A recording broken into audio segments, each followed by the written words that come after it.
Érica Vitória e eu vou falar um pouco sobre a origem do bolero. Para falarmos da origem do bolero, é preciso ter em mente que não existe apenas uma teoria sobre esse fato, e dentre elas destacam-se três. A primeira é de que essa dança teria surgido no continente europeu, na Espanha, durante o século X, período onde os árabes ainda dominavam uma parte da Europa. Por esse motivo era conhecida como bolero algorde, e era dançada seguindo uma melodia mais religiosa. A segunda é de que teria surgido também na Europa, mas dessa vez chegado até a América, em Cuba, onde se misturaria com os ritmos africanos.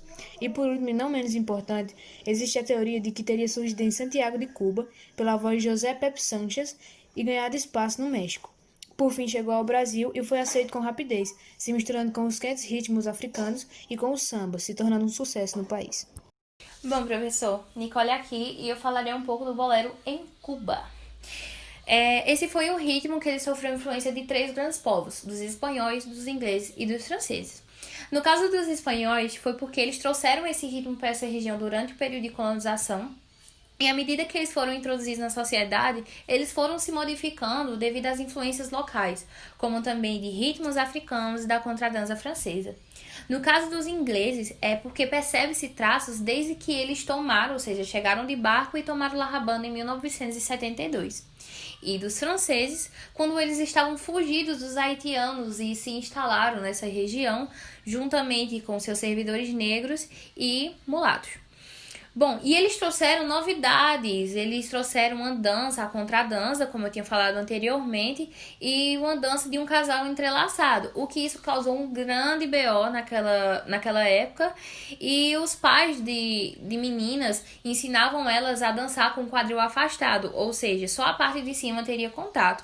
Isso foi uma característica do bolero em Cuba durante algum período, mas hoje não tem mais esses traços. Basicamente, o bolero de hoje, vamos dizer assim, ele é basicamente o semelhante com a rumba, em que há passos lentos e poucas variações. Bom, e na década de 40, o bolero já havia se instalado, ou seja, se posto em Cuba, e tem vários compositores que merecem destaque, como por exemplo, Osvaldo Farris, Bob C. e Isolina. É isso. Meu nome é Espírito Gonçalves e agora eu vou falar um pouco sobre o bolero no México.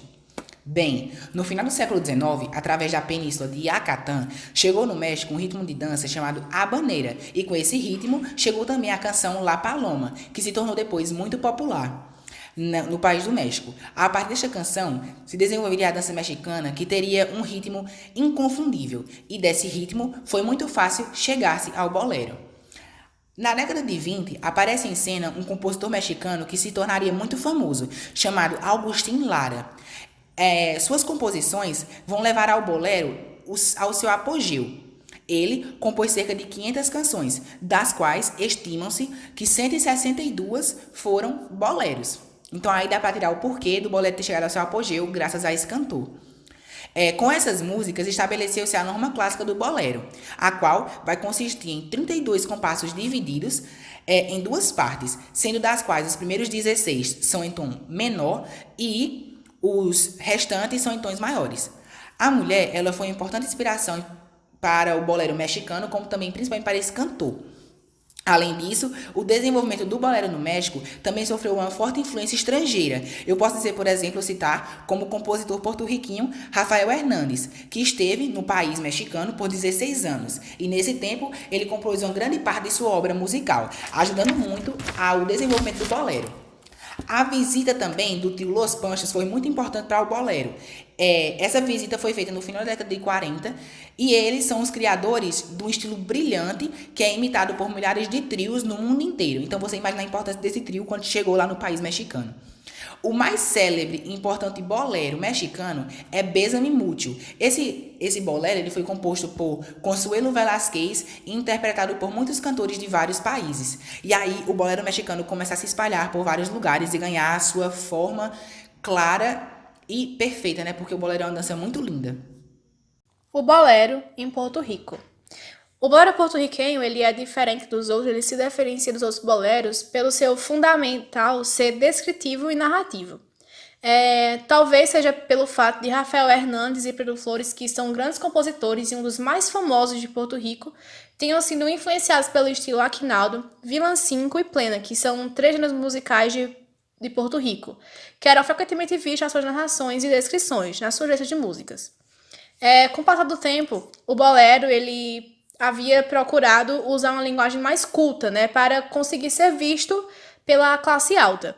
E se você parar para ver algumas letras de bolero que procuram ter um estilo modernista. Isso se demonstra pelo fato de um grupo de talentosos compositores de Porto Rico ter abrido essa tendência. Então, o bolero chegou em classe alta e procurou uma linguagem mais culta pelos porto-riquenhos. Um exemplo de bolero de Porto Rico é Baju, um Palmar, de Pedro Flores, Em Mim Viejo São João, de Noel Estrada, e Desvelo de Amor, que é de Rafael Hernandes. O bolero no Brasil. Ele chegou aqui pela região norte, devido à sua proximidade que tinha da América Central e do Caribe. Nos anos 50, o bolero mexicano, junto com o cubano, eles eram bastante executados nas rádios brasileiras, que o povo escutava bastante, e ainda hoje alguns escutam.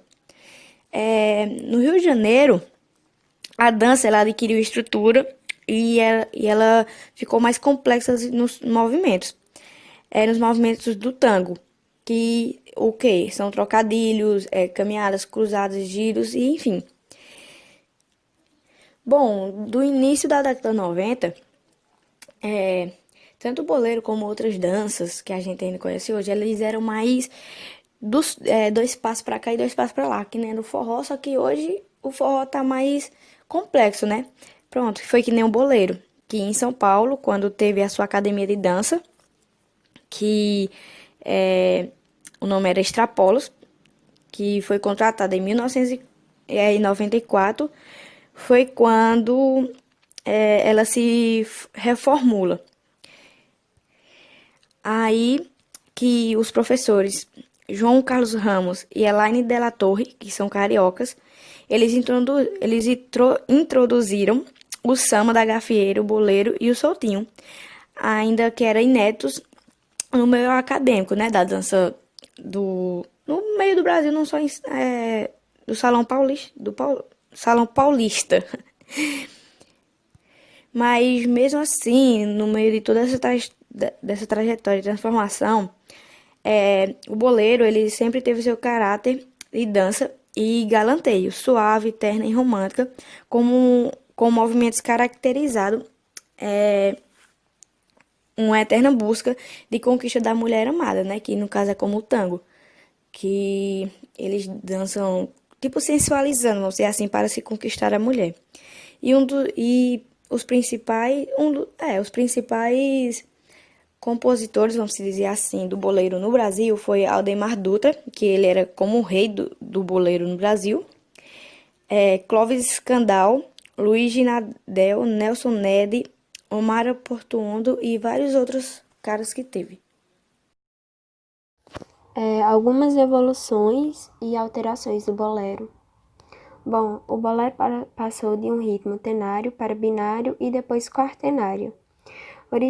Originalmente dançado com movimentos suaves e depois ele passou a ser dançado em passos mais ritmados e mais rápidos. Com o passar do tempo, o bolero procurou chegar a uma quantidade de público, tendo cuidado de melhorar o seu nível linguístico, passando a ser cantado com palavras mais cultas e melhor elaboradas.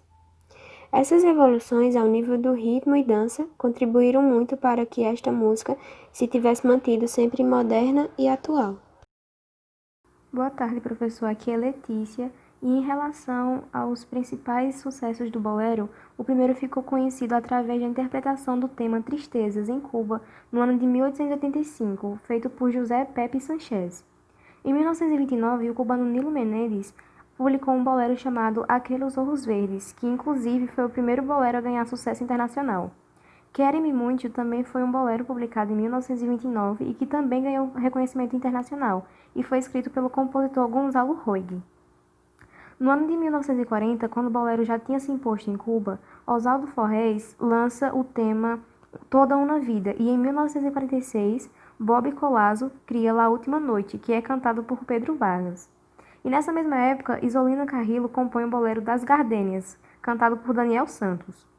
No final dos anos 40, mais 3 boleros são lançados: Esta Tarde Vi Lover, Adoro e Contigo Aprendi, todos escritos por Armando Mazareno.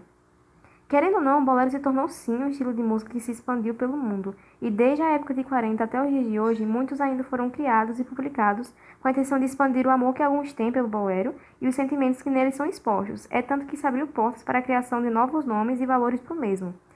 Apesar de no Brasil esse não ser um estilo de música muito ouvido, Lindomar Castilho é um brasileiro considerado o rei do bolero no país em que ele vive, e sua música de maior sucesso foi publicada na década de 70 com o título Você é Doida Demais.